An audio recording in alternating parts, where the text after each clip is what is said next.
introduzione. Good evening, everybody. Buonasera. Welcome to Casa Italiana Zerilli-Marimò at New York University. My name is Eugenio Refini. I'm the chair of the Department of Italian Studies, and I'm really happy to be introducing tonight's event. This event tonight is part of the Colloquium in the Humanities, conceived and run by my colleague, Professor Maria Luisa Ardizzone, whom I wish to thank for organizing it and for inviting our guest speaker tonight, Professor Alessandro Carrera, who's the Moores Chair Professor and Chair of the Department of Classical and Modern Languages at the University of Houston, Texas. Professor Carrera is the author of numerous works: poetry, fiction, essays on philosophy, literature, music, film, and the arts. He has a degree in theoretical philosophy from the University of Milan and a PhD in music, media, and humanities from the University of Huddersfield in the UK. He's the recipient of the Montale Prize for Poetry in 1993, the Lauria Prize for Short Fiction in 1998, the Bertolucci Prize for Literary Criticism in 2006, and the Flaiano Prize for Italian Studies in 2019, as well as the Marazza Prize for Translation in 2022. Professor Carrera has been living in North America since 1987, and he's been a visiting professor at NYU between 1995 and 2001. His most significant books, and I will just mention some of the titles of his very long list of publications, include Lo spazio materno dell'ispirazione, Agostino Blanchot Celan Zanzotto, La consistenza della luce, Il pensiero della natura da Goethe a Calvino, La distanza del cielo, Leopardi e lo spazio dell'ispirazione, I poeti sono impossibili, Fellini's Eternal Rome, Paganism and Christianity in Federico Fellini's films, Il colore del buio, La Rothko Chapel, Sapere, also translated into Spanish, and Polvere di stelle, dall'armonia delle sfere ai concerti negli stadi, which is very recent from 2023. He has edited and prefaced the English edition of contemporary Italian philosophers such as Massimo Cacciari, Emanuele Severino, and Carlo Sini. He has translated into Italian 6 novels of Graham Greene and all of Bob Dylan's songs and prose, which I think was been published a couple of years ago, if I remember correctly. He's also on the editorial board of the Dylan Review. He's editor-in-chief of Gradiva, International Journal of Italian Poetry, which comes out with Olszki, and he's also a member of the scientific board of the Francis Bacon Foundation in Pistoia. Professor Carrera's lecture today is titled, Is There an Instinct for Poetry? Vico's Poetic Wisdom Between Archeology of Knowledge and the Challenge of Neurosciences. After the talk, we will have a response by our own Stefano Scandella, who is a graduate student in our PhD program in Italian Studies, working on a dissertation on Dante and Vico under the guidance of Professor Ardizzone. Please join me in welcoming Professor Carrera to the podium.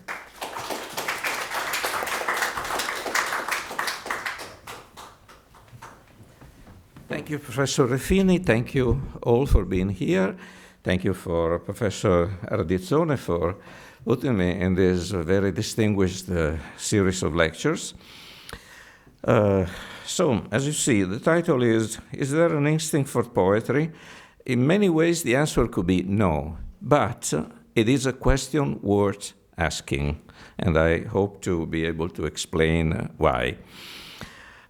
This follows a conversation that I had not many days ago at the Philosophy Festival in Modena, in Italy, a conversation between me and someone who is better qualified than I to talk about neurosciences. He was an actual neuroscientist, Giorgio Vallortigara, and we discussed the Instinct for Poetry, which is a title that was a kind of imposed on us. We didn't choose that particular title, so we had to struggle a little bit with it, because what is an instinct? What is poetry?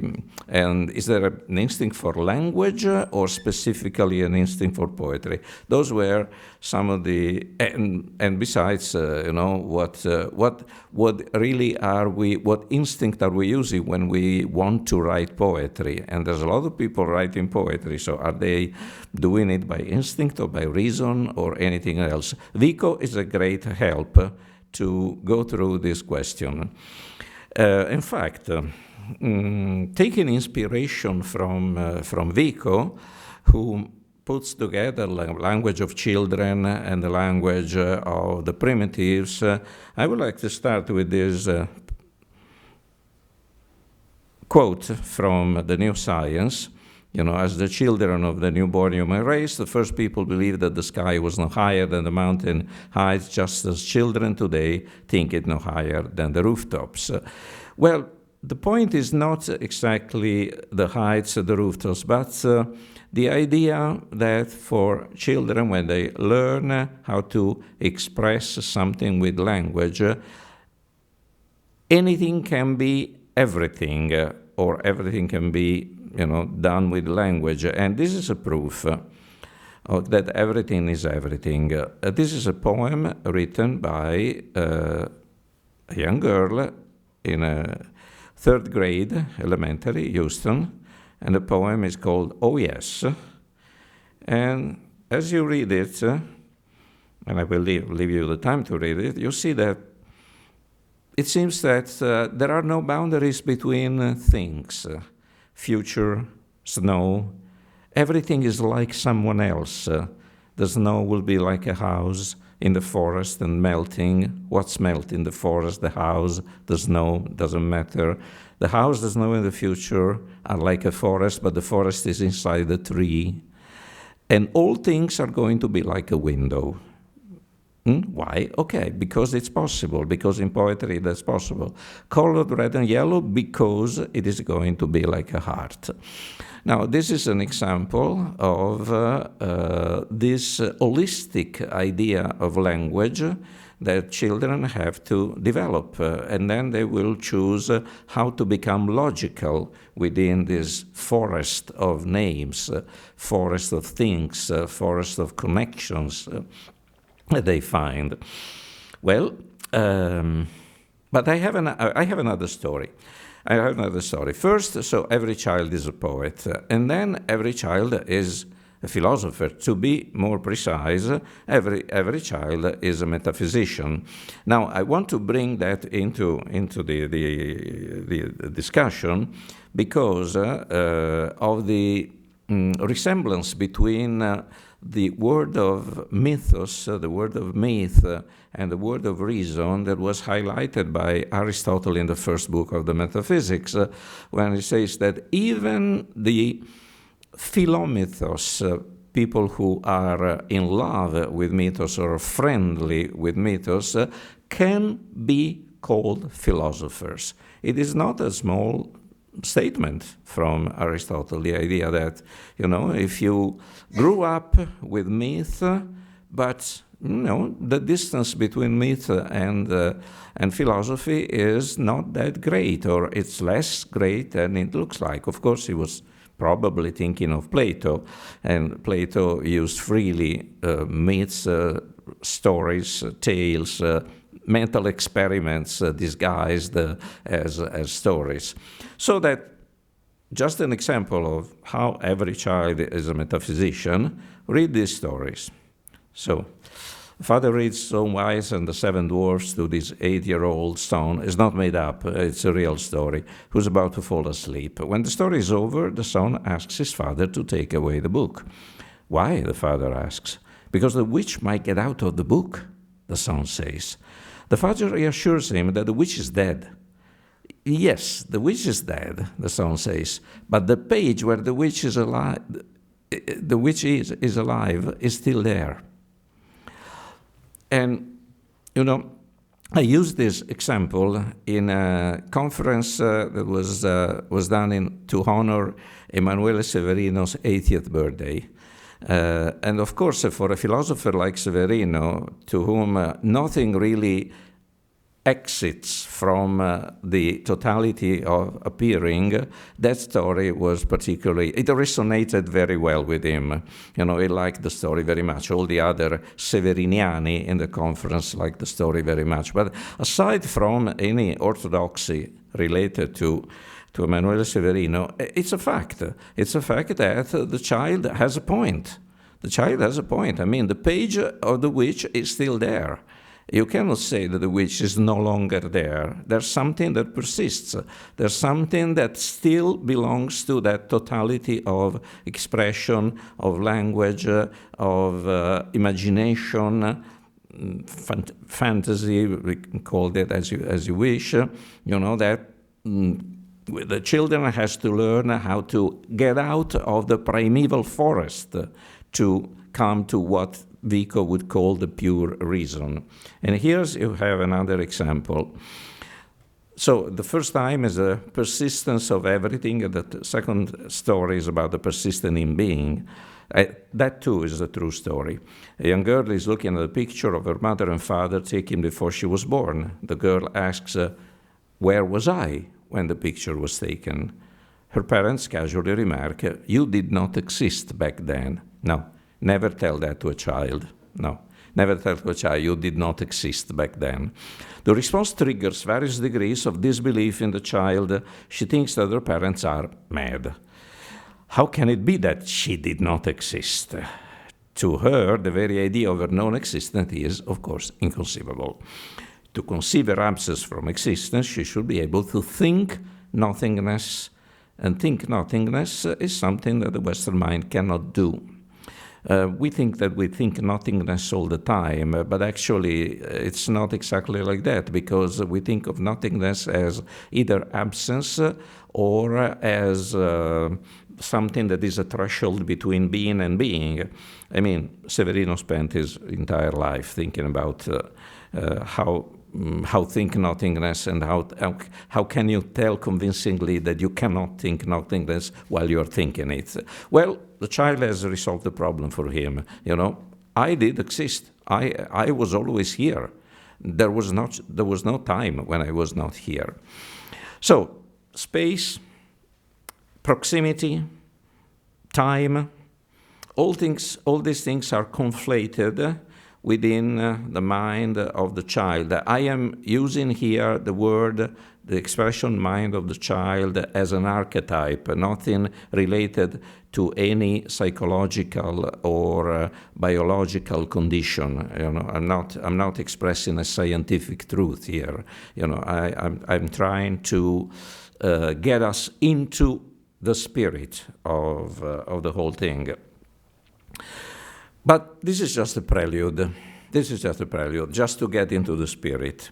So the second part of my speech will be, so where is poetry? Not what is poetry, but where can we find poetry? Where do we find poetry? We find it in institutions. Literature is an institution, but it's not the only institution I will talk about. Poetry is everywhere or nowhere. Is poetry dead? Because too many people are writing poetry, and it seems that poetry does not elicit so much interest in those who are not writing poetry. So the cry that poetry is dead is uttered every moment and every day.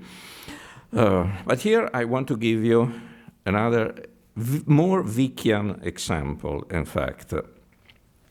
Now, this is the second part, and in a way it's the second prologue. Approximately 25 years ago, there was a selection held at the Ministry for Foreign Affairs in Italy. They were selecting people who was supposed that they were school teachers from high schools, mostly senior high school, that were sent to teach Italian abroad, supporting Italian programs in foreign universities. I was here in that position between 1995 and 2001, and at the time, the people who applied for that position were selected by writing an essay. And I say the title was given by the Minister for Foreign Affairs while we were there. We didn't know what the title was of the essay, and then that essay was evaluated by a committee and followed by an interview. Well, you can expect that in circumstances like this, the essay that is asked, that people are asked to write, has something to do with Italian language, Italian literature. I have done that selection 3 times, so I more or less I knew what to expect. But that time we were all surprised, actually shocked, because the title of the essay that we were supposed to write was this one: a comparison between the Nunzio's Notturno and the Italian Constitution. So you could imagine the disbelief of more or less 500 people into that large room hosted by the Ministry for Public Education in Italy. And the rage, because of course everybody was thinking, this is rigged. It cannot be possibly.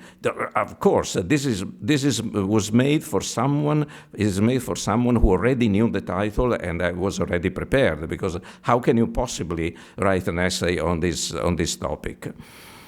Well, first, let's see from the grammatical point of view. Now, you all know that D'Annunzio wrote the Notturno. Notturno is written not in the usual D'Annunzio style, because he wrote it in a hospital, when his eyes were not working, so he had to write short sentences. So the book is, Notturno is a prose poem, essentially, and you have a syntax which is extremely simple if you compare it to the usual production of D'Annunzio.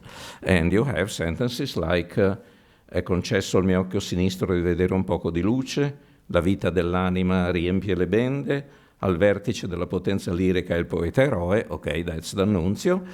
Il mio male è un bene che non si conosce, tutto il capo mi pesa profondato nel guanciale.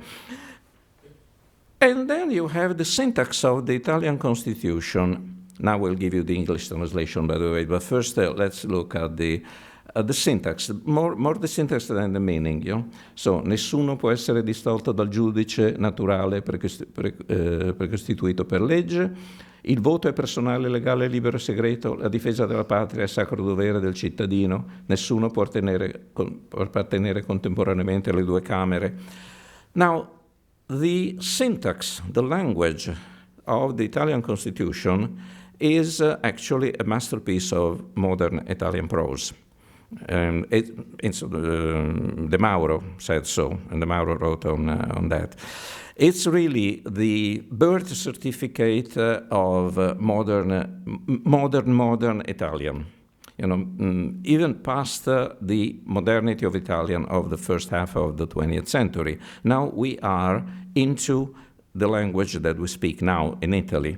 So you cannot think of the prose of Italo Calvino or Gianni Celati or all other writers who have been, listening closely to how the middle class speaks, for example, in Italy, not just the middle class, but also the middle class, without thinking of the prose of the Constitution. Now, here you have it in English, so you can make a comparison yourself.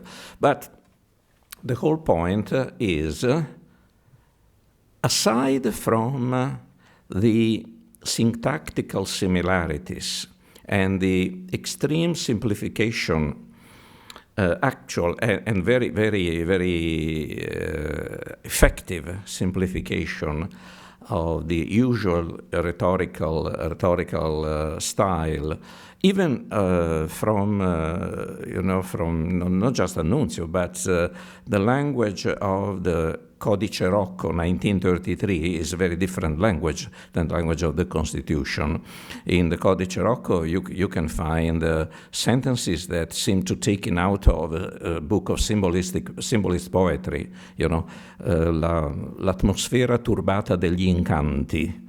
It's not a symbolist verse. No, it refers to auctions. To people who disturb public auctions. You do not find this kind of language in the Constitution. Now, I was there among these 500 people who were trying to kill themselves, say, oh my God, I will never have this job. And So what can you do? I was trying to find a way to put together the Nunzio Notturno and the Italian Constitution, and luckily Vico came to my mind.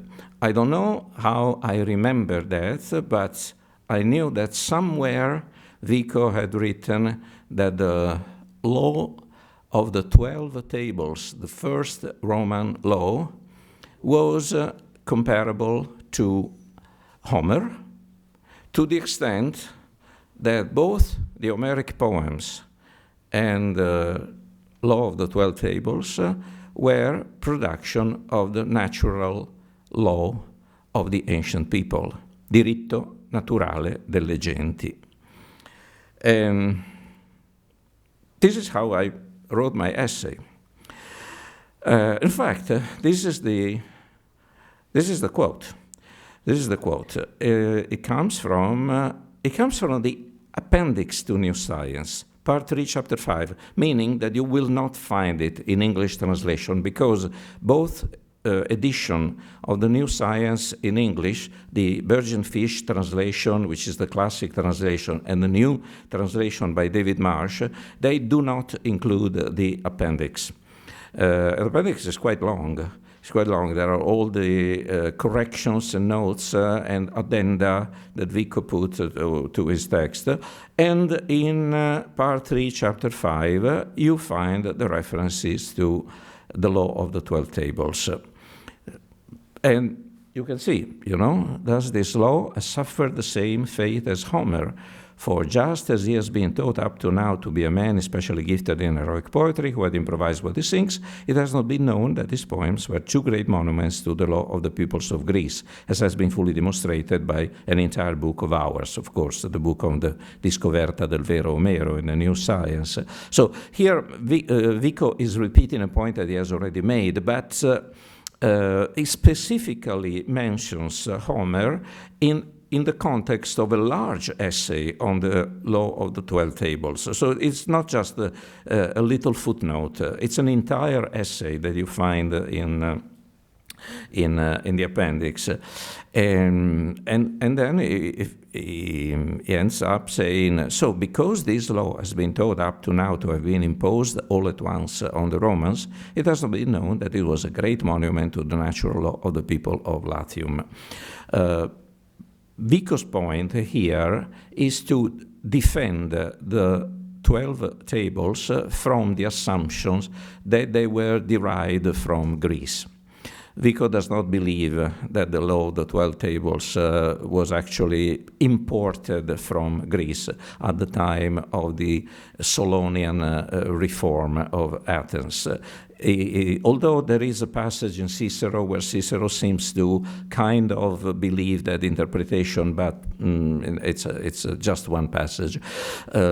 Vico insists that, because this is one of his main points, that some form of laws, some form of jurisdiction, some forms of civilization arose independently throughout different civilizations, because this is what all men are going through, are the phases that all mankind is going through. So that there was no need for the Romans to import the 12 tables from Greece, because they were working out by themselves their first laws. And therefore, the 12 tables are the equivalent of the Homeric poem. Now, thanks to this connection, I was able to write my essay. There was another thing that came to my mind, that is that Stendhal was a great admirer of the Napoleonic civic code. He thought it was the best example of French prose, much better than Chateaubriand, who was the nuncio of his time, in a way. And this, in his diary, Stendhal says that he woke up every morning, and the first thing that he did was to read 3 pages of the Napoleonic civic code. So that gave him, a sort of a setup for the language that he wanted to use. If you want to know how the selection ended up, just for your curiosity, I was number 3. So I passed with flying colors, yes. And I knew that I was supposed to go to Boston. But then the Ministry for Foreign Affairs decided to erase the entire selection. So I went to Houston, where I am now, full professor. And the moment I arrived in Houston, a couple of days later, I received a telegram from the Ministry for Foreign Affairs. They had changed their mind. And I was supposed to go to Edinburgh in 48 hours. I never asked to go to Edinburgh.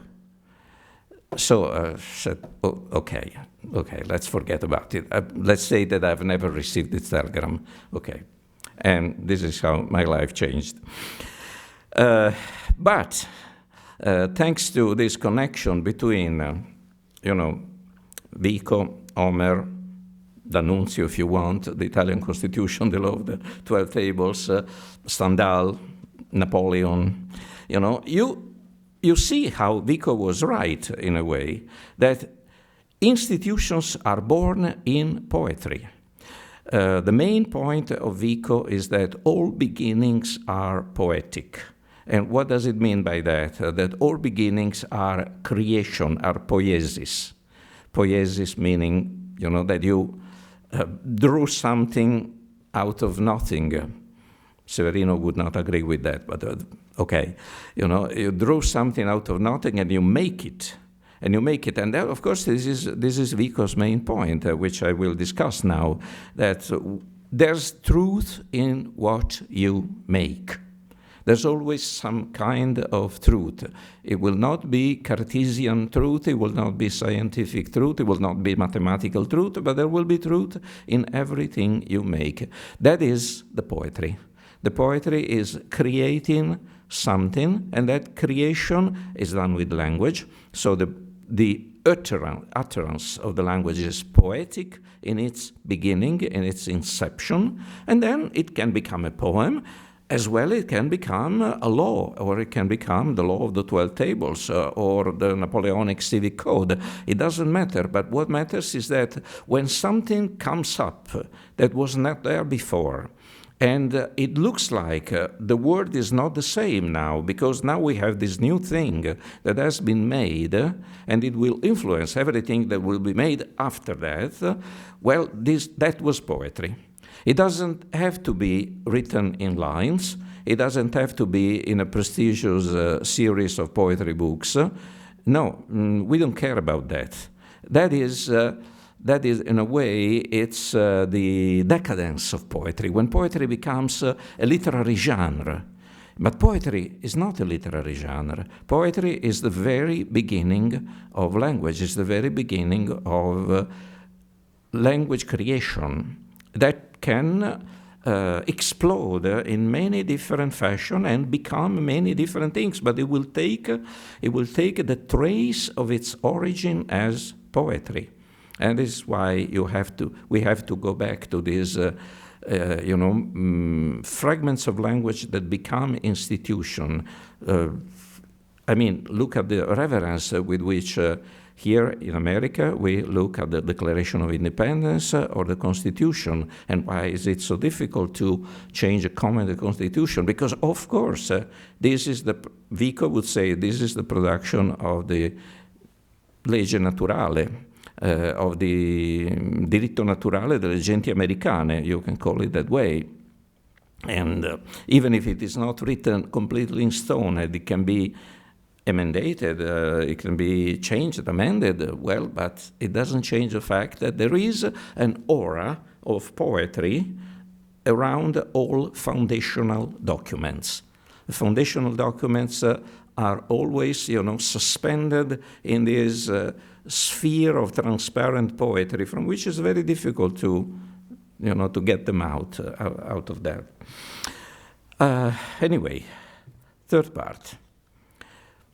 Talking about the origins of language. Before people wrote the Law of the 12 Tables, before people started creating the Homeric poems, we start to look back, we need to look back at the time when still there was no language, or language was, Vico says, was mute. That the language was muted does not mean that there was no language, because to Vico, in fact, there's always language.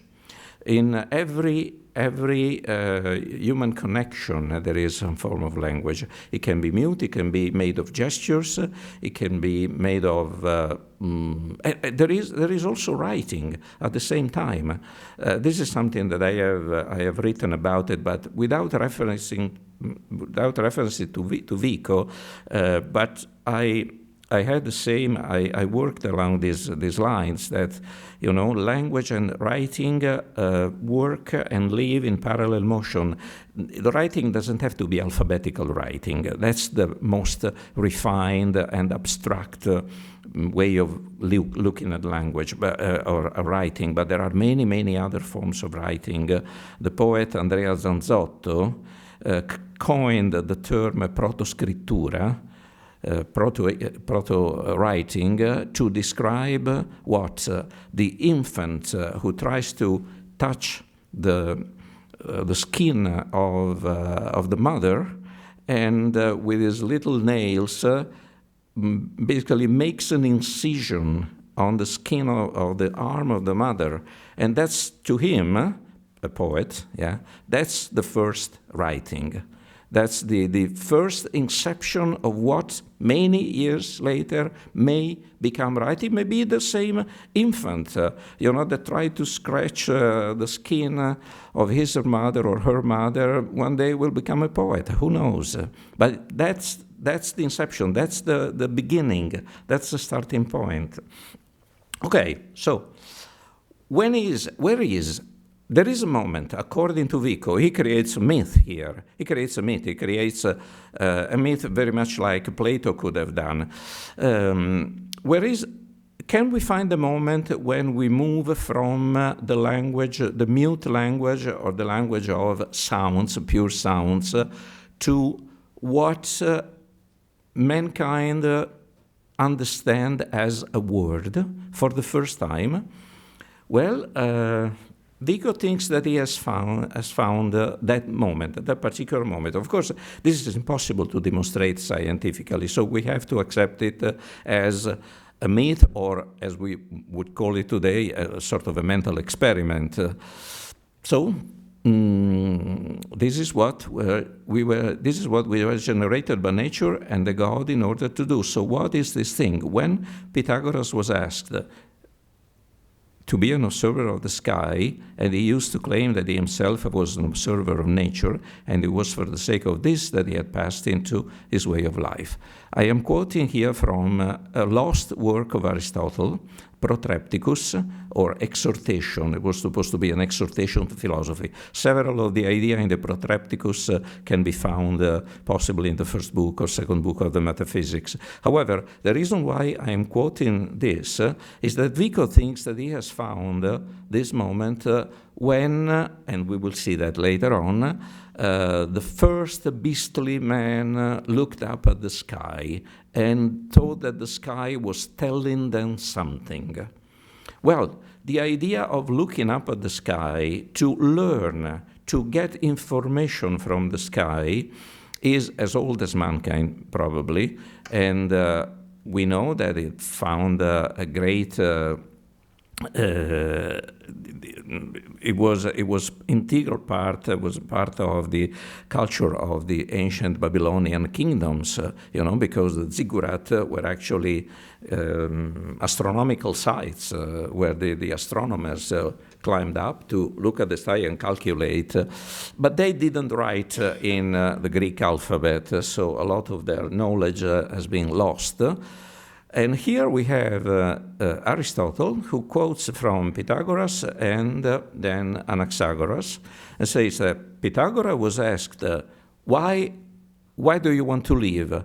And Pythagoras' answers was to look up at the sky.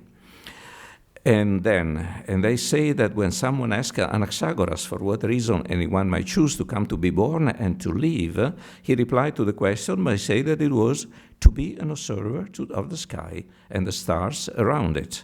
as well as moon and sun, since everything else, at any rate, is worth nothing.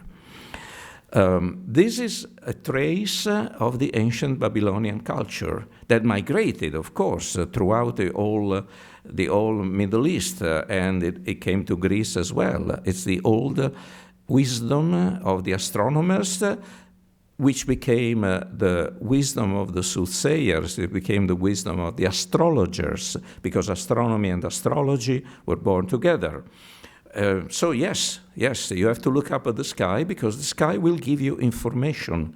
The sky will talk to you. Will talk to you with its own language, the language of the constellation. The language of the constellation, that's a language from which you learn.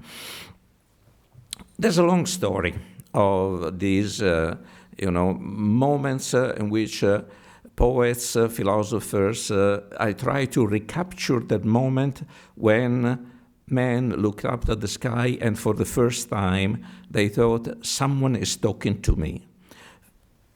Aristotle is one, but then we have Lucretius. Lucretius, when human life lay foul before men's eyes, crushed to the dust beneath religion's weight, from the high realm of heaven she showed her face in hideous grimace of terror to mortal man. A man of Greece first dared to raise the eye of mortal against her, first stood ground against her. Not all God's glory, his lightning heaven's rumble and rage could stop him. Now, in Lucretium, book first of the Rerum Natura, looking up the sky is an act of defiance. It's not, Vico, as we will say now, in Vico is an answer to a moment of terror. But in Lucretius, it's an act of defiance. You look up at the sky to clear your mind. And you get the right information from the universe, not the wrong ones. And then Vico. Yeah, probably I've missed something in the meantime, but in Vico. Paragraph 377, very famous passage from the New Science. This was clearly the nature of the first founder of pagan civilization, where the heavens thundered for the first time since the flood. Vico is creating another myth here. This happened in Mesopotamia. Yes, the Babylonian culture, the ziggurat and the astronomers, a century after the flood, and in the rest of the world 2 centuries after it. For that much time was necessary for the moisture of the universal flood to dry out, so that the earth could send into the air any dry exhalations of flammable matter that might have generated lightning. Of course, this is not how lightning is generated, but that doesn't matter. What matters is what Vico says after that. As was inevitable when such a violent phenomenon filled the sky for the first time, the heavens now produced the most frightening thunderclaps and lightning bolts. At this time, a few giants, who must have been the most robust, were living scattered through the forests of the mountain heights, which is where the most robust animals have their lairs. Suddenly frightened and thunderstruck by this inexplicable great phenomenon, they raised their eyes and observed the heavens. In this state, such pitiable nature possessed only robust physical strength and expressed their violent passions by shouting and grunting. It's still a language, but it's not very articulate, shouting and grunting. So they imagined the heavens as a great living body, and this manifestation they called the sky Jupiter, or Jove. From Vico thinks that from the word Jove or Jovis comes the word jus, law.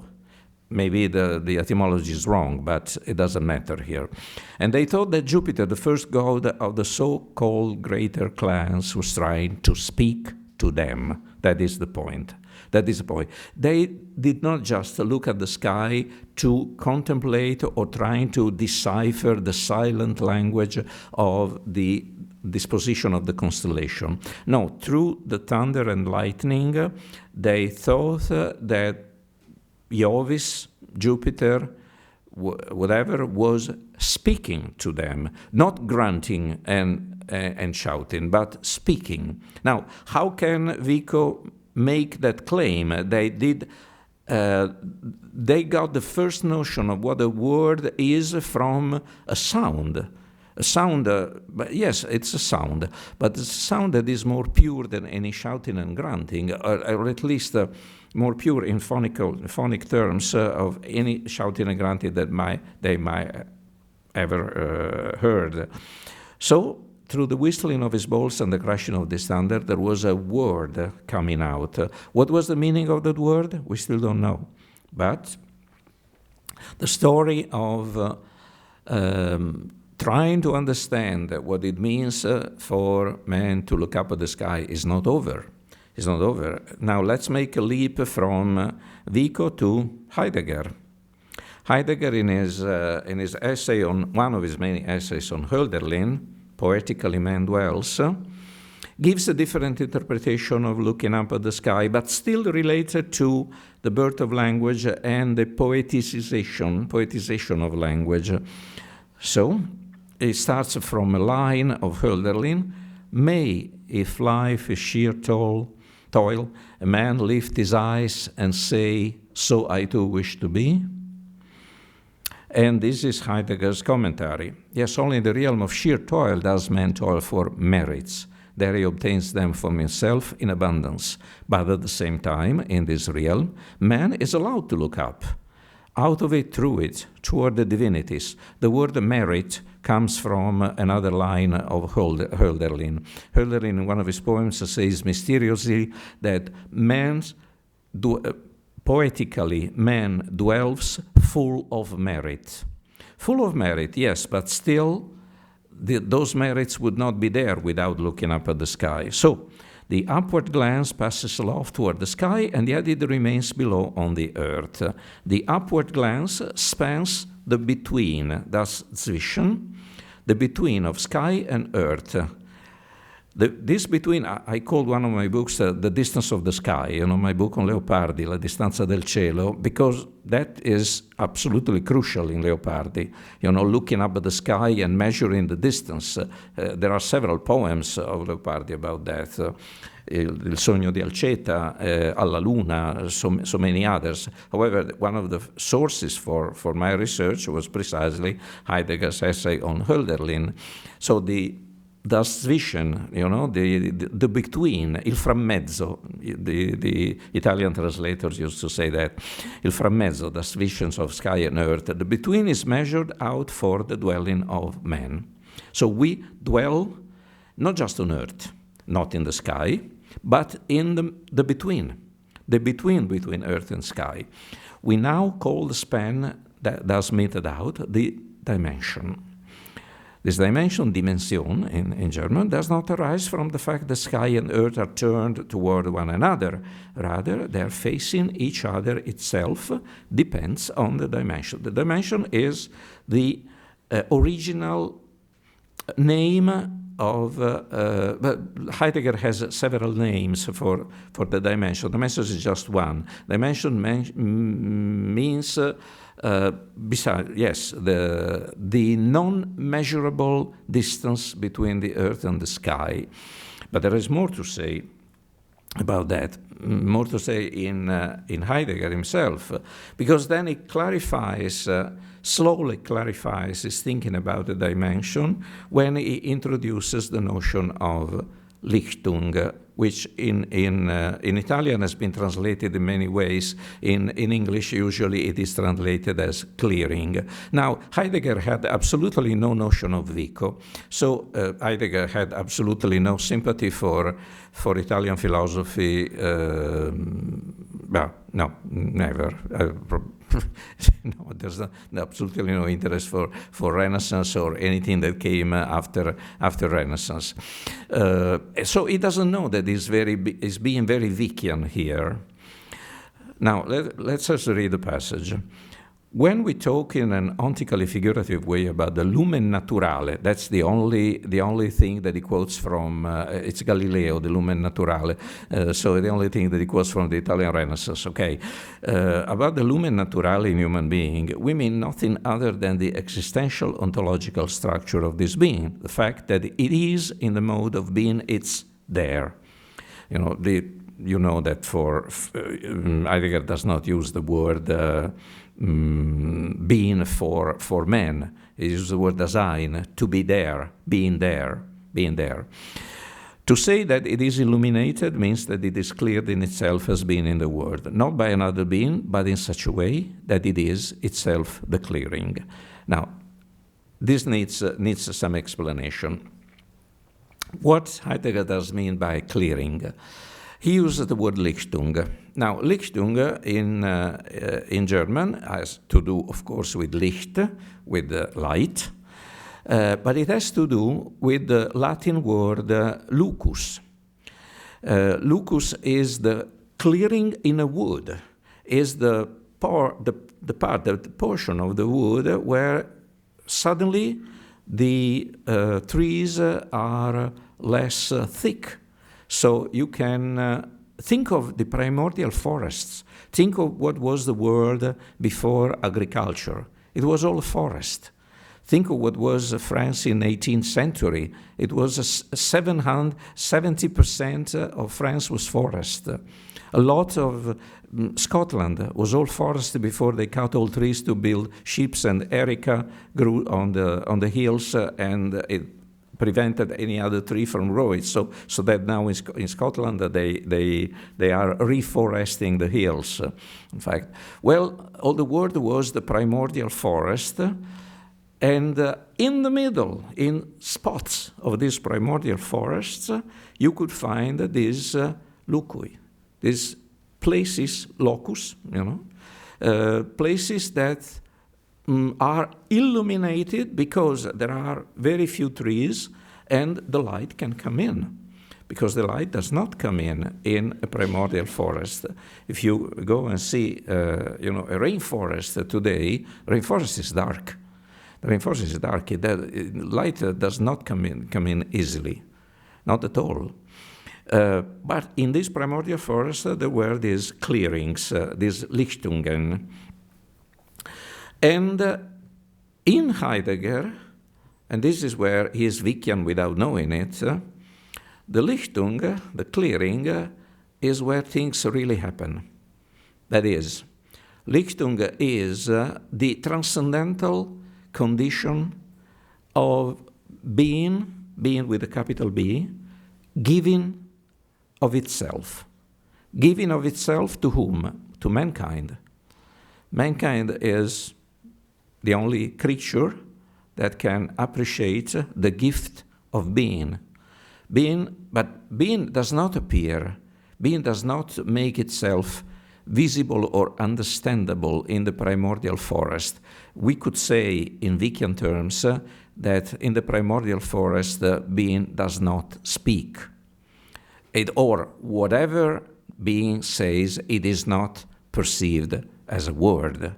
So, for Vico, it was the thunder and lightning. But the thunder and lightning need a lucus, they need a clearing, because if you have the thunder and lightning and you are inside the primordial forest, if you look up, you don't see anything.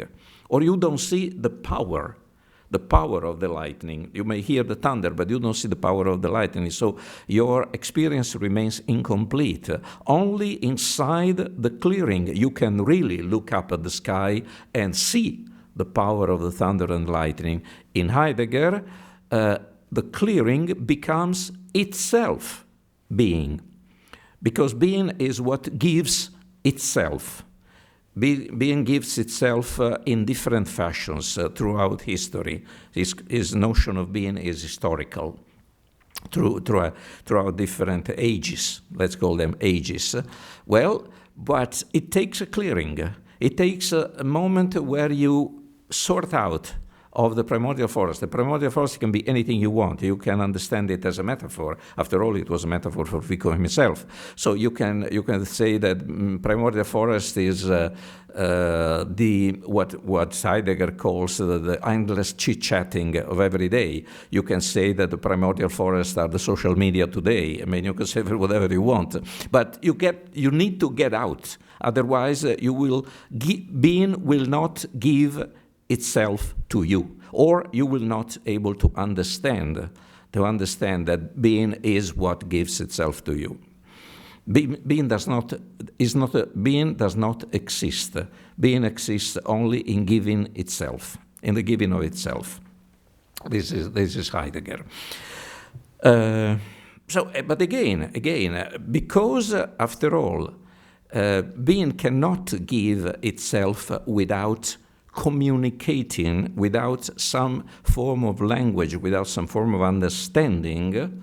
You have to understand that being is giving itself in an age that is different from the old age. It's a new age, it's a new giving of being. Well, still, you need language. You need to understand that a new language has been created, or language has been created.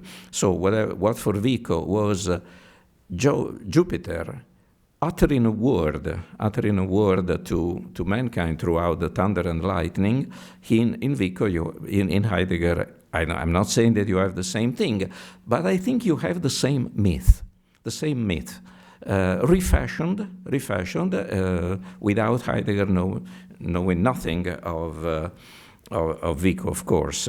And by the way, if you take a look at Joyce Finnegan's Wake, there are several moments in Finnegan's Wake where the action, if you want to call it action, because it is not, it's interrupted by very, very long words that have absolutely no meaning. They are strings of letters. Sometimes 100, 150 letters. I don't remember how many times that occurs in Finnegan's Wake, but it's a lot. It occurs a lot of times. Joyce was a deep reader of Vico. One of the first words in the Finnegan's Wake is vicus. Vicus of recirculation, and vicus of recirculation, yes, there's a Vico Road in Dublin that probably has nothing to do with Giovanni Battista Vico, but to the connectionist mind of Joyce, the Vico Road in Dublin was also Vico. And those very long strings of letters that you find interspersed in the text of Finnegan's Wake are the thunder of lightning of Jupiter. So the word of God, and this is also in Ulysses, in one of the first chapters of Ulysses, the word of God, a thunder in the street. So that's an anticipation of what Joyce will do in Finnegan's Wake. You know, that he gets the notion, the Vickian notion, that God speaks in thunder and lightning, and he can speak at any moment. So that you have the characters doing their business, and all of a sudden there is a thunder in the street, and that's the voice of God. So, summing it up, Pythagoras, Anaxagoras through Aristotle. Looking up at the sky is the purpose of life. Lucretius. Looking up at the sky is a sign of defiance against the nature that wants us to crawl. We have to get up to become bipeds if we want to look up at the sky. That's absolutely essential. Then Vico. Looking up at the sky means that we now hear the language of the gods who speak with thunder and lightning. And then Heidegger. Looking up at the sky means to understand that we live the distance between the earth and the heavens in poetry. In poetry, yes, because poetically man dwells, as Hölderlin says. In Sage, that's the word that Heidegger uses. Sage, of course, means saga, legend, but it has... it also reminds you of the original saying, the old word for saying, sage, which is very much like mythos in Greek, because mythos means many things. It means myth, it means story, it means tale, it means many other things. So everything that I described, all the connections that I made, happen in poetry. This is what poetry is about. This is what poetry is about. It's about learning what the gods want to tell you. Yes. It's not... there's a quote that I can anticipate. I think it's somewhere else in my chart here, but poetry is not about waking up in the morning and tell you and tell someone in lines that you had a good night and your breakfast was good. This is from Robert Musil. You will find that quote. No, poetry is about what the God is telling me. The God can be anything you want, of course. There's not one specific God. For Vico, there was, yes, but the point, and you will see how I'll make the point again, is not about yourself. Poetry is not about yourself. It's about the open. It's about the sky. It's about what the sky is telling you. So, summing it up, number 2, a mashup of Vico and Heidegger. Looking up is possible only when the giants, the primordial man, step out of the ingens silva, the primordial forest, into a lucus, Lichtung, claro in Spanish, radura, that's one of the possible translations in Italian, clearing. As I said, in Italian, the term Lichtung has been translated differently from several Heidegger's translators. So you have it, slargo, for example. Gianni Vattimo translates with slargo. Mazzarella translates radura. I think that radura is the best translation anyway, because it has really to do with lucus. There is a wonderful essay by Leonardo Amoroso that was published in 1987 in the collective book Il pensiero debole, weak thought. Now, I've never been fond of weak thought, but in that book, that particular essay, Lucus a non lucendo, by Leonardo Amoroso, is not weak thought. That is a very strong essay, and it really gives a genealogy of Heideggerian Schlichtung in a way that is perfectly compatible with what I'm saying now.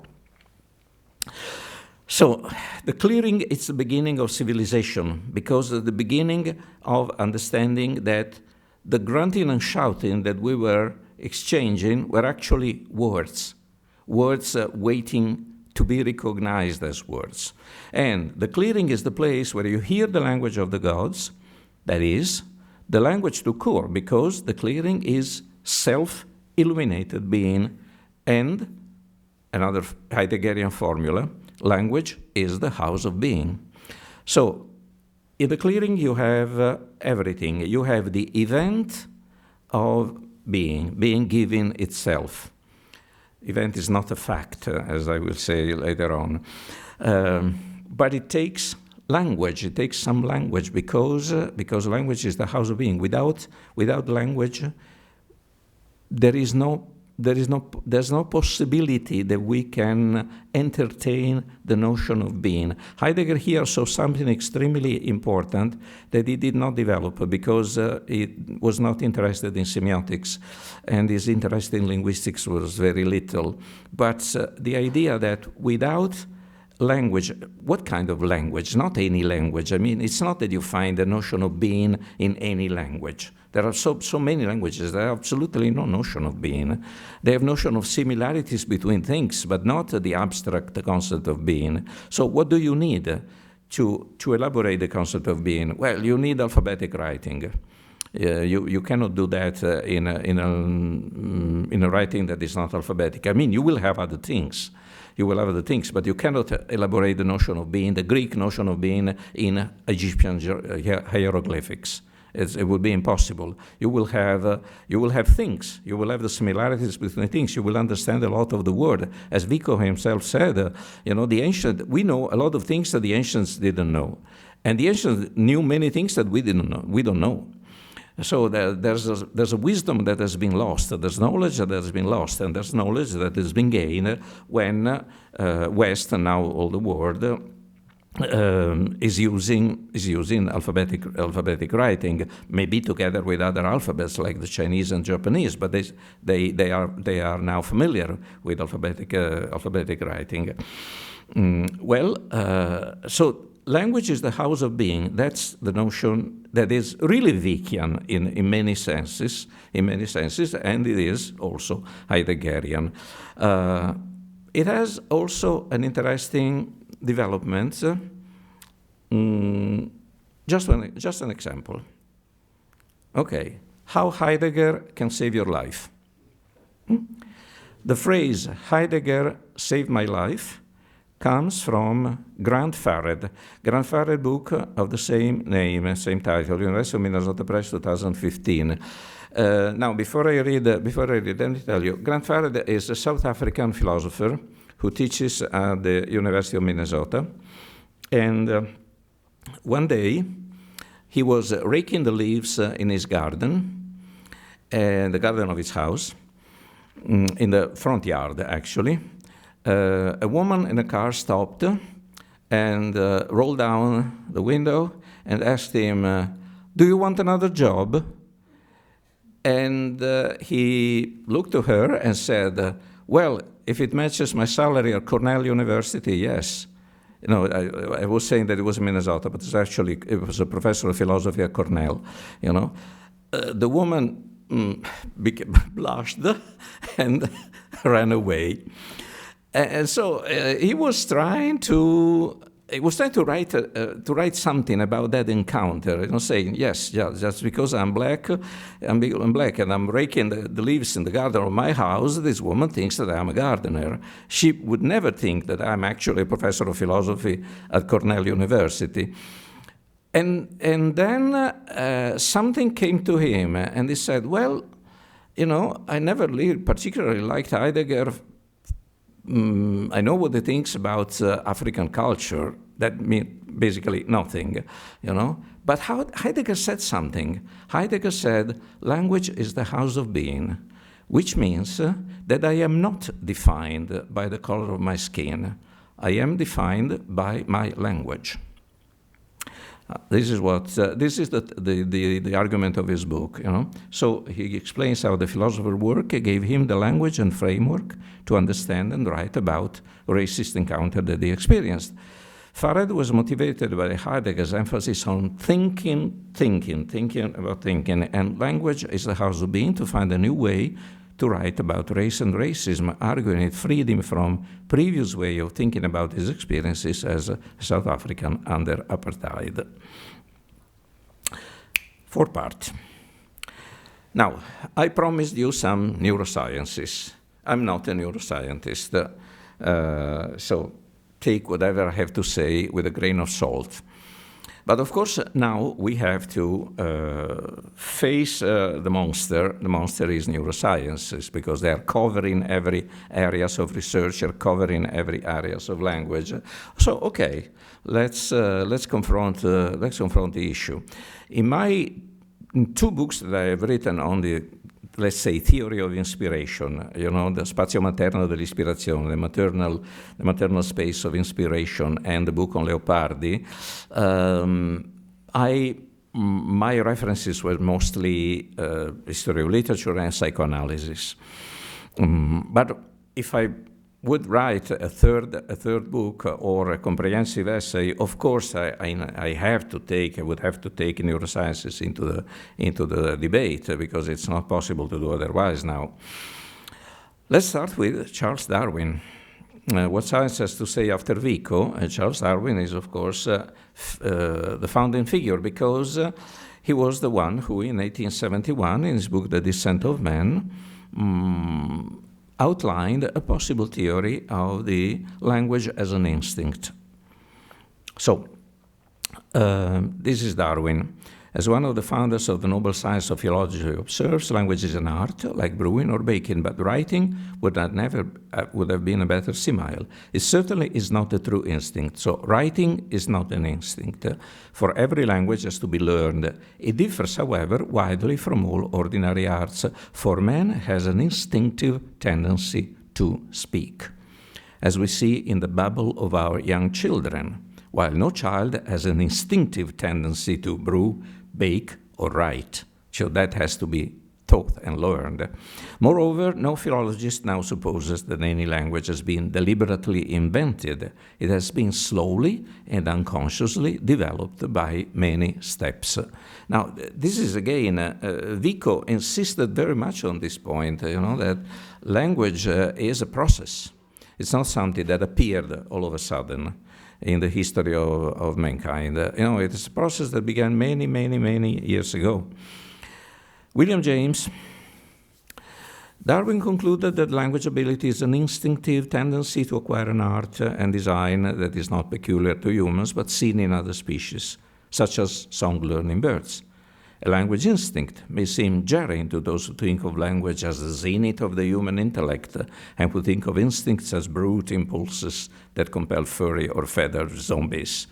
James used the word zombies, to build a dam or up or fly south. But one of Darwin's followers, it's Pinker, that uses the word zombies, not me. William James noted that an instinct possessor need not act as a fatal automaton. He argued that we have all the instincts that animals do, and many more besides. Our flexible intelligence comes from the interplay of many instincts competing. So this is 1994. And a footnote. According to Darwin, vocal expression in animals like singing in birds has a sexual purpose. It is no different than having a long tail or features that are attractive to the potential mate. So if you remember the movie Dead Poets Society, remember when Robin Williams said to his students, language was invented for one reason, boys, to woo women. And in that endeavor, laziness will not do. Darwinian, absolutely Darwinian. Now, what science has to say after Vico? We come to something more recent, Luca Cavalli-Sforza and Telmo Piovani. It's very complicated landscape that they have designed here. It starts with the migrations of ancient clans, ancient tribes.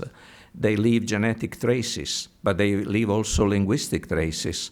So it's possible now to think, or at least this is what Cavalli-Sforza and Piovani have been doing, to think of an evolution of language that is not biological, but not that different from biological evolution, because they may happen at the same time and according maybe to the same rules.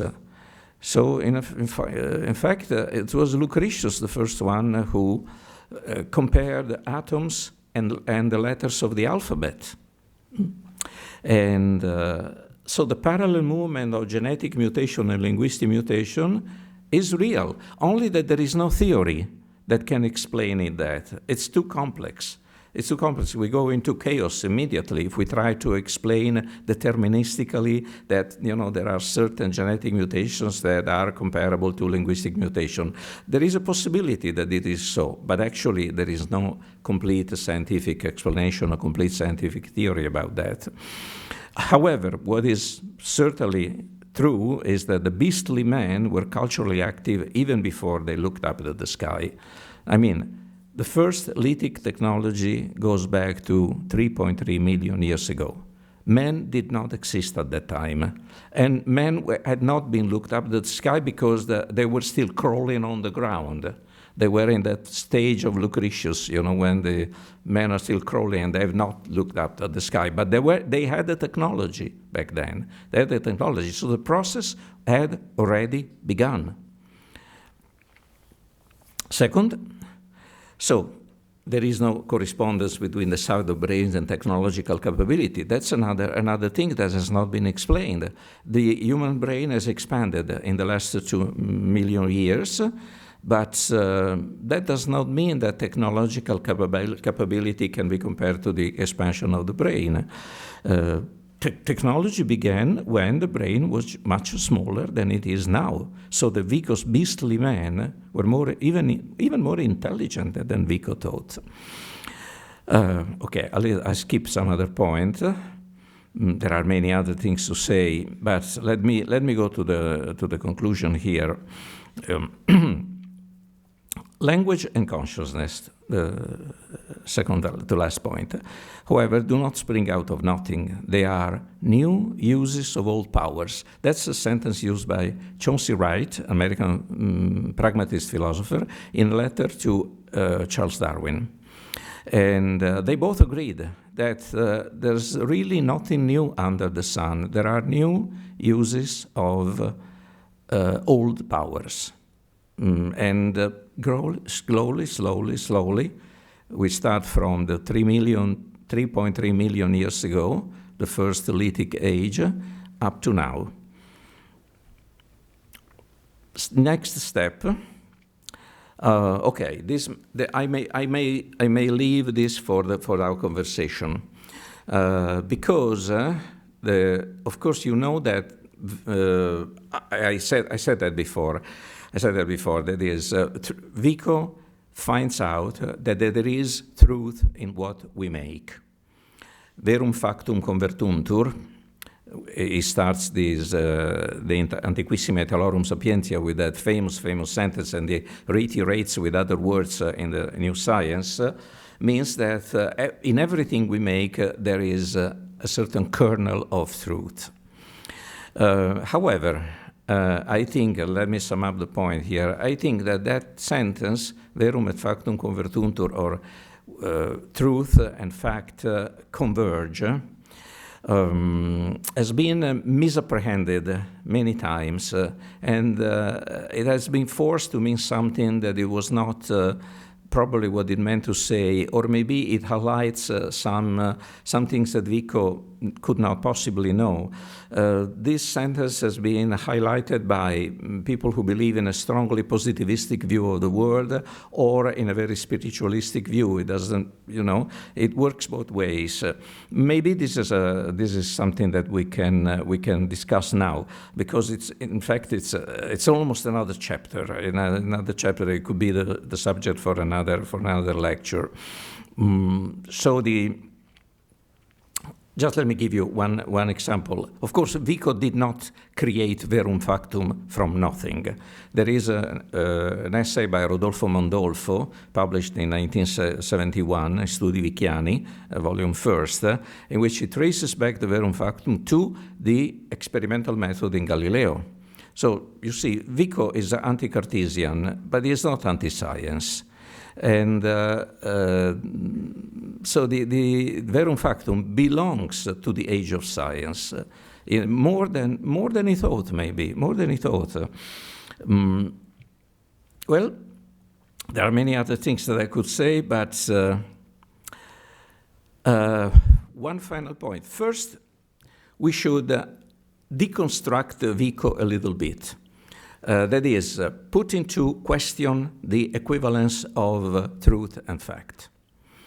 Second, the stages of poetry, the names of the gods, epic poetry, or, as I said before, quote from Robert Musil, Essay on Stupidity, the poet who informed you that they woke up in good spirit and enjoyed their breakfast. This is not the poetry that we need. Poetry or people who express what they are instead of naming. How do you name in poetry? Well, you name like Rilke did in the Duino Elegy. Perhaps we are here to name things, to say house, bridge, fountain, wooden gate, water pitcher, apple tree, window, utmost pillar, tower. But understand to say them in such a way that the things themselves would never think of. Okay, I think I can stop here. Thank you.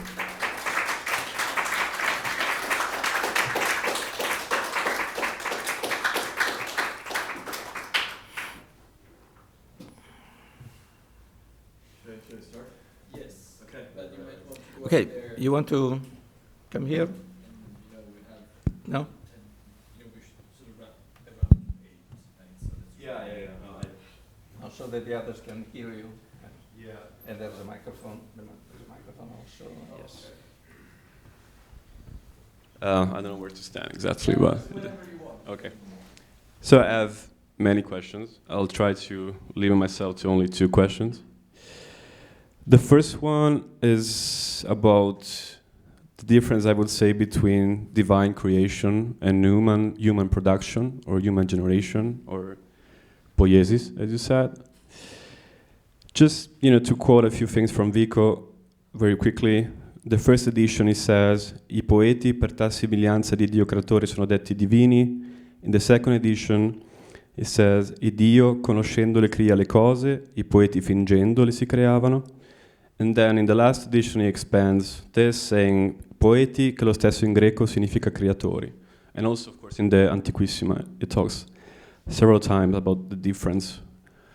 But reading the Scienza Nuova is still kind of, it is a very hard point to really grasp what is this kind of making or bringing into being, and why is it that different from creation out of nothing? Or maybe you don't agree, maybe it is out of nothing in a certain sense.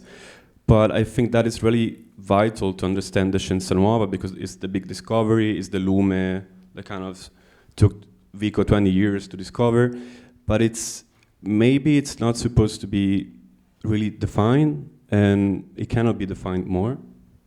And the second question, just very quickly, is about the, I would say, il metodo di Vico in general, the method, because many times he says things like appena intendere si può, affatto immaginare non si può, come pensassero i primi uomini. It talks a lot about the darkness, le tenebre nel fondo della dipintura sono la materia di questa scienza. So there's this aspect of darkness, and that is inaccessible. But then the Scienza Nuova is also composed of dignità, so axioms, and dignità, so the principles, or dignità, or assiomi, and there are many, like 107 or 108. So where is the point, where is the limit between this darkness, which is the materia of the Scienza Nuova, but at the same time, of course, the Scienza wants to bring a lot of new knowledge. So how do we kind of bridge the gap, or just accept a limit between the darkness and the knowledge in general? Yeah. Now, about the first question and the oscillation between the different different editions of the Vita Nuova. Of course, when you say that poets are creators, and when you say that anyone is a creator within a strict Christian frame of mind, which is one that Vico has, you have to be careful. Because Vico had to be careful, not just because he was afraid of Inquisition or anything like that, because Inquisition famously read his book and did not prohibit it because they thought that nobody would understand it anyway. So he had nothing to fear from the Inquisition. But the point is another one. That is, when you say that language was born from the brutes, essentially, what about the Genesis? What about God talking to Adam and Eve? So he had to be careful, theologically careful on that point, because this is something that Paolo Rossi noted, by the way. He had to be very careful in not saying that the language of Adam and Eve was a language of brutes. So that he basically divided mankind in two races. There are the giants, who become the beastly men and then become more or less civilized. And then there are the Jews. The Jews receive the word directly from God, not through thunder and lightning, but from the true God. Therefore, their language is on a totally different ontological plane. And so that explains, I think, the fact that he was treading on a very dangerous terrain in many ways, in giving the faculty of creation to man in a way that, of course, to Plato that was not a problem. Everything you do is poiesis. Yes, but you cannot use the word creation so lightly in a Christian context. And as I said, it was not because he had to be careful of some power over him. He had to be careful because this is what he truly believed, that if there is a divine providence, that divine providence has a language. The language of the divine providence cannot be the language of the brutes. It cannot develop the same way. And then your second question was about... the method, in the sense the difference, like so many times he says, this la materia, this inside is yes. darkness, it cannot be retrieved, but then at the same time you have so many information, you have so many axioms, you have so many principles that he says they are true, they're certain, or they have to be, like there's this kind of challenge. Yeah. Yeah, but he had already asked a question, so it was me that needed a recap. To tell you the truth, I really don't know how we bridge the gap all the time. But of course, it has to do with dark and light, you know, with the idea of that in order to move out of darkness, you need a lightning. You need a lightning that illuminates the forest in the place where you can see it. And so that gives you the ontological permission, so to speak, to move out of darkness. Darkness is still there. It's still there. One thing that I forgot to say, that there is a perfect equivalent in Vico of Heidegger's clearing. It's the myth of Hercules. What is that Hercules does? Hercules kills the lion and burns the forest. And creates a clearing, a vast clearing. Hercules kills the primordial forest and, yes, allows the beginning of agriculture. But that means, according to the ages of Vico, that's the beginning of civilization. So first you need to burn the forest. And so you get out of the darkness, and it takes Hercules to do that.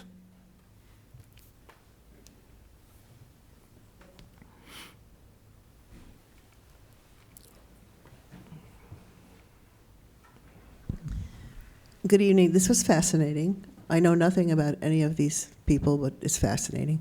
I was wondering if you could talk about a little bit about the musicality of language. Oh. Is this better or worse? So I was wondering if you could talk about the musicality, the qualities of music in language, because you are also someone who writes about music.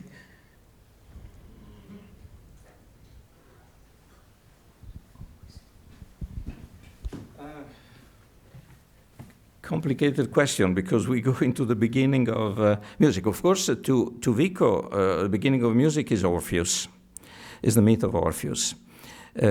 Orpheus, to Vico, is the agent of civilization because he allows mankind to go past the terror of the gods. Now, when Vico speaks about the moment of awestruck, the beastly man looking up at the sky and seeing the thunder and lightning. He also mentioned that created their religion. They created a religion out of that, but those religions were I spaventose religioni. They're frightful. They were frightening religions. The first religions are frightening. Frightening because it's based on the fear of the gods. Orpheus is the one who makes a pact with the gods, according to the different versions of the myth, of course. You can have the pessimistic version of Orpheus. Orpheus not only cannot he get back Eurydice, but he also, is torn apart by the Maenads. So that's one version. But there are other versions of the myth in which Orpheus is raised up to the sky. For example, the fact that he's raised up to the sky means that he was able to create something that called the terror of the original religions. Now you have in the myth, thanks to music, which is an articulation of language. Of course. It's a specific articulation of language. Now the beasts are coming and listen to him. Now the gods may be lenient toward him, although he has breached one of the rows. And so that's another step towards civilization. Music is an essential step towards civilization. Of course, the myth of Orpheus can be interpreted in many other ways, but in Vico, this is what music is about. Music is the moment when mankind has less terror than the gods than it had before. That is the purpose of music. And no one had said anything like that before. No one. The civilization impact of music, yes, many people have discussed that, the civilization impact of music. But why? Why music has a civilization impact? Why Shakespeare says that a man who has no music inside is not really worth anything? These are beautiful phrases, beautiful sentences, but you need to back them up. And Vico backs them up with a specific interpretation of the myth of Orpheus. So Orpheus enchanted, calmed down even the ferocious beasts with his lyre, with his singing, with his voice, and which means that now mankind is less frightened than it was before. So that, I don't know if I've answered your question, but I think that this is what music is about, in a way.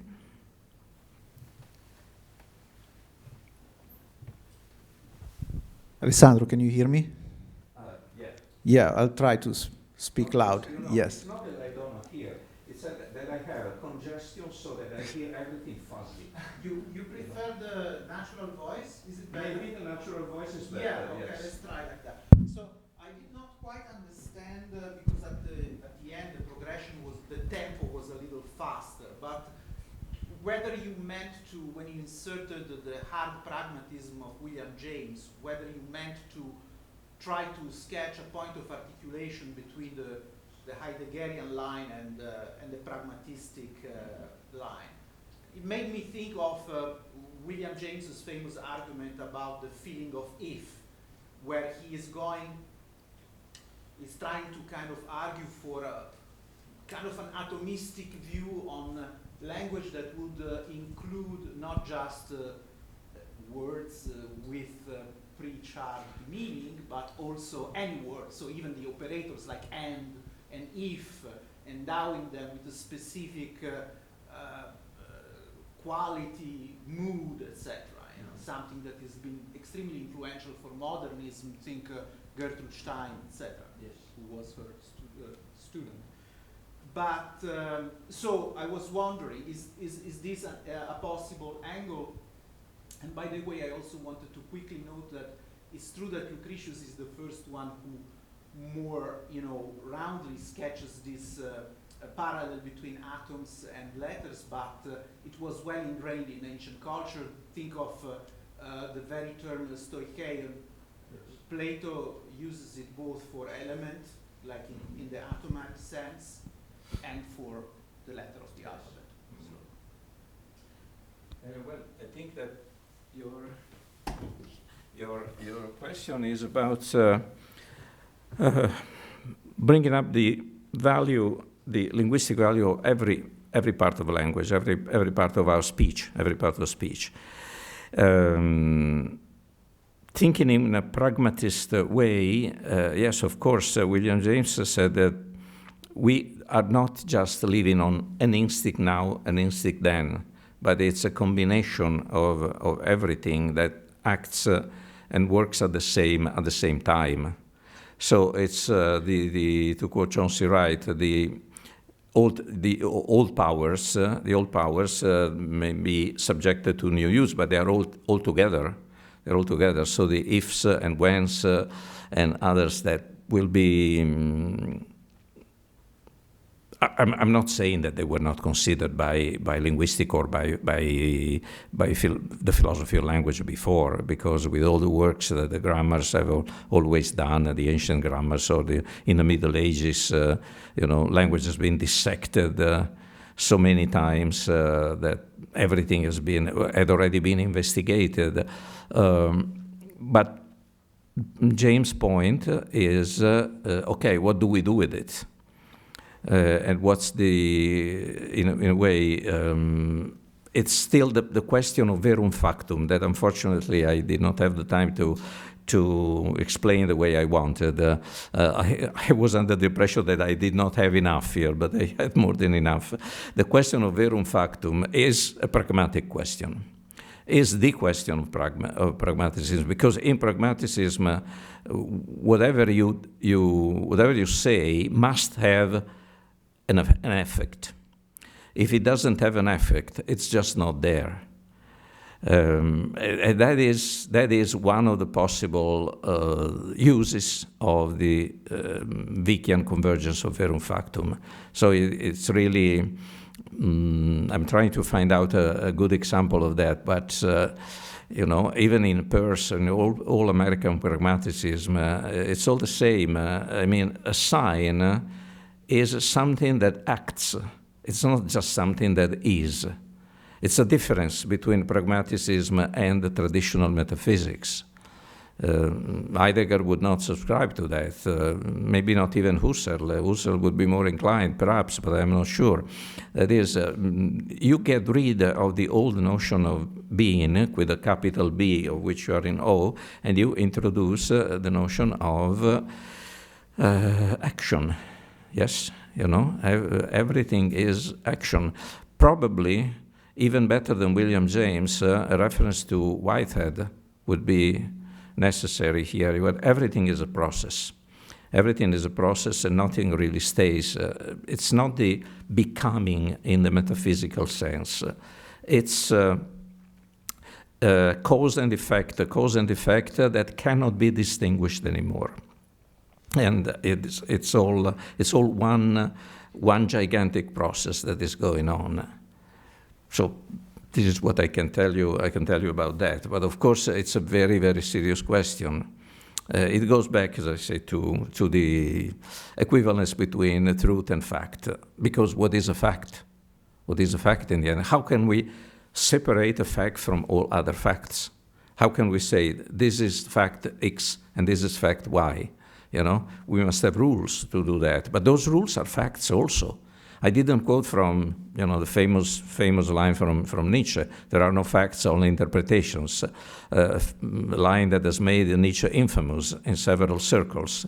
Well, but what Nietzsche was saying was that even interpretations are facts. There's no way that you can escape the notion of fact.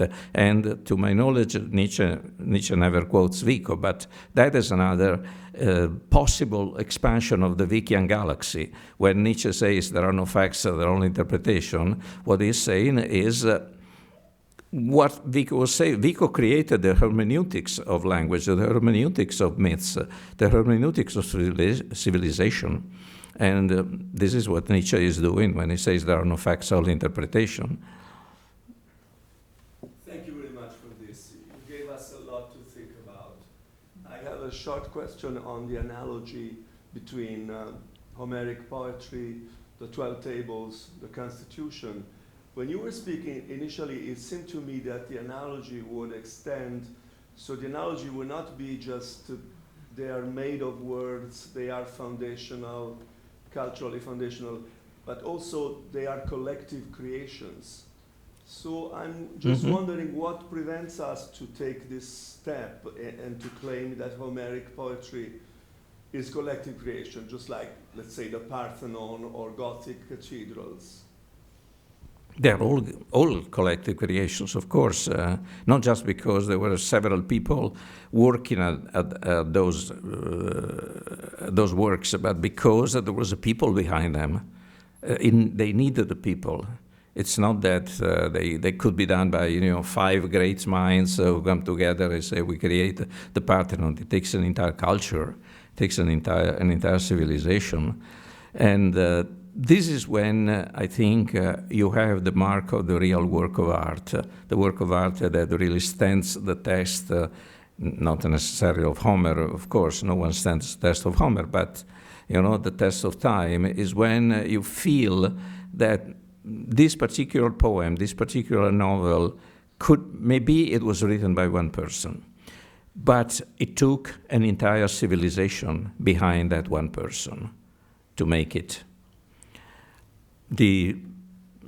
One of my images that I did not show was this one, an anti-verum factum poem by Coleridge, I called it. You know, it's a famous poem addressed to poets that says, forget about knowing yourself. That's not the point of poetry. It's not about knowing yourself. Forget about yourself and read the last line. Ignore thyself and strive to know thy God. Strive to know thy God. It can be Jupiter, but it can be any. It can be your civilization. It can be whatever you believe, whatever you truly believe in. So that's what you have to know if you want to write poetry, not yourself.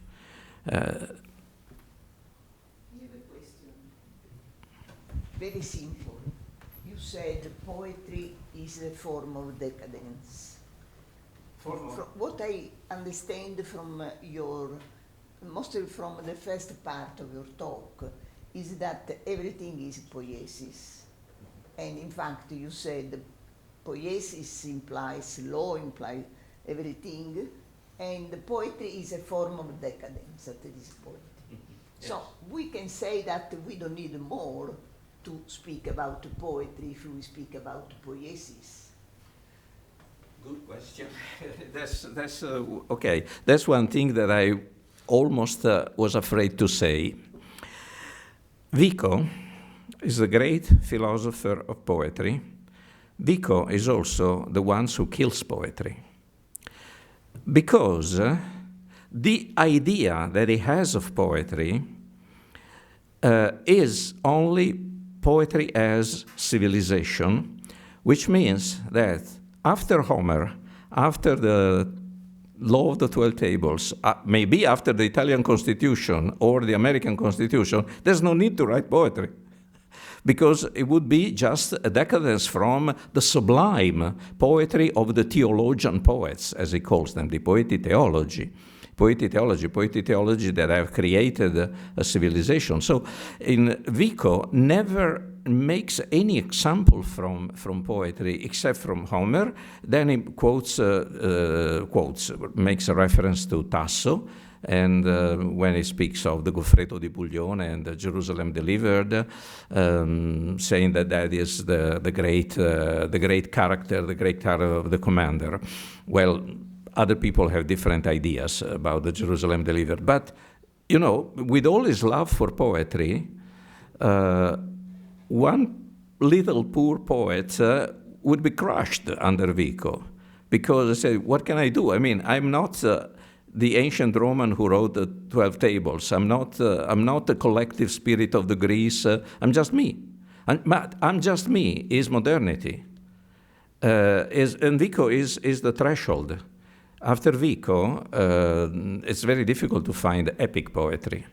I mean, there still is, but it's more difficult to find epic poetry. And looking at the poetry of his time, there's nothing that even compare to what Vico is advocating for poetry. I mean, that was the age of Arcadia.